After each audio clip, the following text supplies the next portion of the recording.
తాను చేసిన పాపపుణ్యాల ఆధారంగా నరక స్వర్గ లోకాలు ప్రాప్తిస్తాయి. స్వర్గం చేరటానికి అనేక ద్వారాలు దాటుకుంటూ వెళ్ళాలి. కొన్ని మన పుణ్యకార్యాల వలన మన పాపాలను కడుక్కుంటూ స్వర్గం వైపు వెళుతూ ఉంటాం. మన మరణం తర్వాత ఆత్మ పూర్తిగా స్వర్గాన్ని చేరలేదు. వారి పాపాలు కడగడానికి వారి సంతానం శ్రాద్ధ కర్మాదులు నిర్వహించి వారిని పాప విముక్తులను చేయాలి. దీనికి సంబంధించి మత్స్య పురాణంలో ఓ కథ ఉంది. అసలు అమావాస్యకి శ్రాద్ధ కర్మలకు గల సంబంధం వివరించబడింది. ప్రతి మాసంలోని వచ్చే అమావాస్య అన్న, మహాలయ అమావాస్య అన్న పితృదేవతలకు ఎంతో ఇష్టమని, ఆ రోజున శ్రద్ధాకర్మాదులను చేస్తే మంచి ఫలితం ఉంటుంది అని పెద్దలంతా అంటూ ఉంటారు. పితృదేవతలు 7 గణాలుగా విభజించబడ్డాయి. వీరిలో 3 గణాల వారికి ఆకారం ఉండదు. వైరాజులు, అగ్నిశ్వాతులు, బర్హిషుదుల అనేవారికి ఇలా ఆకారం ఉండకపోవడం విశేషం.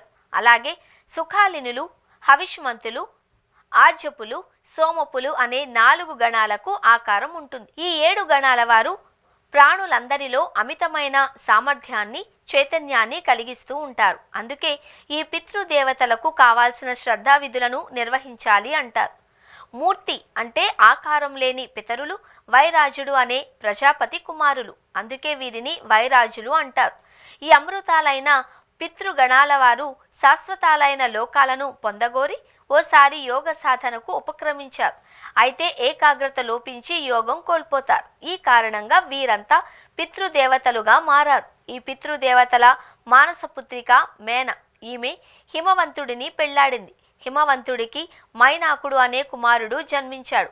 మైనాకుడికి క్రౌంచుడు జన్మించాడు. ఆ క్రౌంచుడి పేరు మీదనే కౌంచ ద్వీపం ఏర్పడింది. మేనా హిమవంతులకు 3 కుమార్తెలు కూడా ఉన్నారు. ఉమా, ఏకపర్ణ, అపర్ణ అని ఆ 3 కుమార్తెల పేర్లు.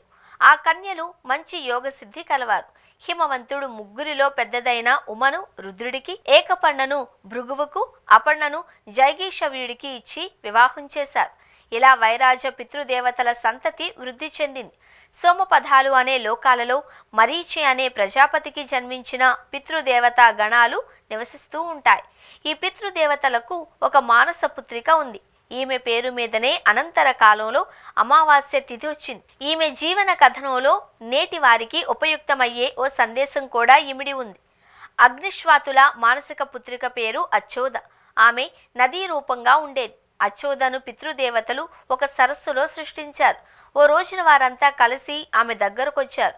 ఏదైనా వరం కోరుకోమని తమ కూతురును అడిగారు. అయితే దివ్య పుష్ప మాలికలు, దివ్య గంధాలు, మంచి అలంకారాలు చేసుకొని ఎంతో సుందరాకృతిలో ఉన్న మావసుడు అనే ఒక పితరుని చూసి అచ్చోద కామపరవశురాలైంది. ఇంద్రియ నిగ్రహాన్ని కోల్పోయి తండ్రి అయిన మావసుడినే కోరిన కారణంగా ఆమె అప్పటిదాకా సంపాదించిన యోగశక్తి అంతా నశించింది.